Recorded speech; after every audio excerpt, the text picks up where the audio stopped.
My dear students, today we will learn a new lesson of economics, that is market. We have all heard the term market in our day-to-day life. We all go to the market and buy or sell various goods and services. When we mention the term market, a place immediately comes into our mind where lots of buyers and sellers are gathered together and buying and selling goods and services. But in economics, the meaning or definition of market is slightly different than what a layman would understand. In economics, a market is an institution where voluntary exchange between buyers and sellers took place of various goods and services, where price mechanism ensures efficient utilization of resources. In this definition, we can underline a few things. That means there must be buyer and seller in the market. There must be voluntary exchange between them. There must be goods and services. And there must be a well-established and efficient price mechanism of each good and services. Note that a place is not necessary to be a market in economics.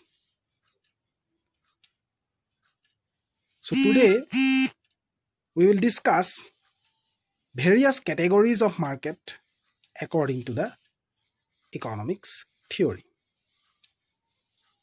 In economics, we will find different types of market as the market of perfect competition, monopoly, monopolistic competition, oligopoly, duopoly, monopsony, etc.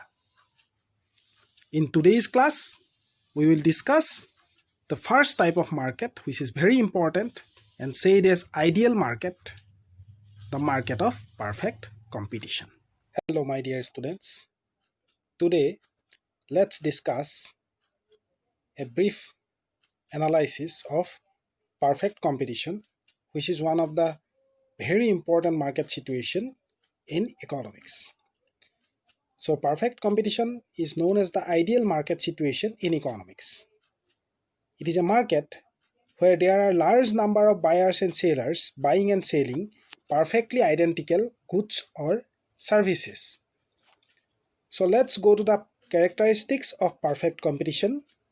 So here you will see that there are large number of buyers and sellers in perfect competition. So these buyers are buying and the sellers are selling perfectly homogeneous product. That means the product sold in the market of perfect competition are same and identical in case of packaging, color, brand, quantity, quality, etc. etc.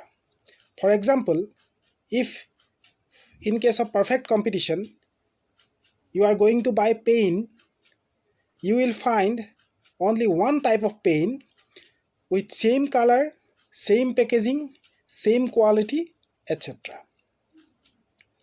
Coming to the third characteristics, in perfect competition, buyers and sellers are perfectly mobile. So they can move from one market to the other or from one place to the other.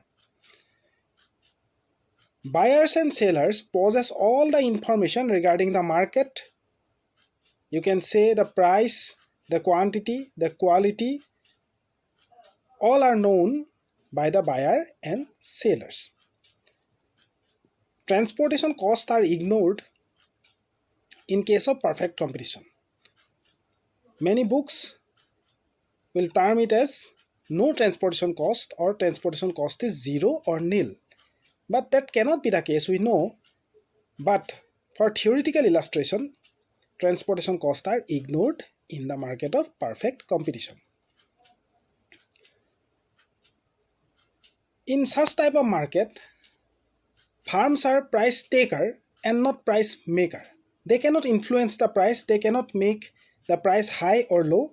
They simply take the price which the industry or the market determines. And there is no selling and promotional cost in case of the perfect competition. Lastly, the firms can freely enter and freely exit from perfect competition.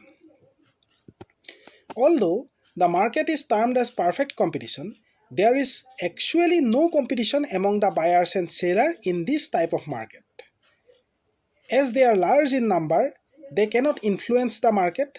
They simply buy and sell their required quantity in a market industry determined price. All goods and services sold by any seller in this type of market is perfectly identical, as I have said above. In the practical world, we cannot find a market which fulfills all the characteristics of perfect competition. Therefore, I have already said it is only an idealistic situation. But you cannot ignore the market of perfect competition. This type of market has great significance in economics. We can examine how our real market situation is deviated from the idealistic market situation. Now let's come on to the equilibrium under perfect competition. Equilibrium in perfect competition is the point where market demand will be equal to market supply. A firm's price will be determined at this point. Equilibrium under perfect competition can be illustrated under two time frames, short run and long run. In the short run, equilibrium will be affected by demand. That means demand will be more prominent, as we all know that in the short run period, the seller cannot vary the supply of the commodity beyond a certain extent. He can only vary the supply of the commodity which is go down or inventory stock permits.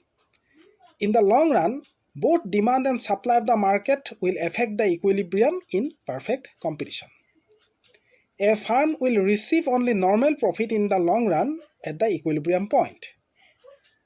In the equilibrium situation of perfect competition, price of a commodity is equal to average revenue and marginal revenue of the product, which can be written as P equal to AR equal to MR. That's all about today. Thank you.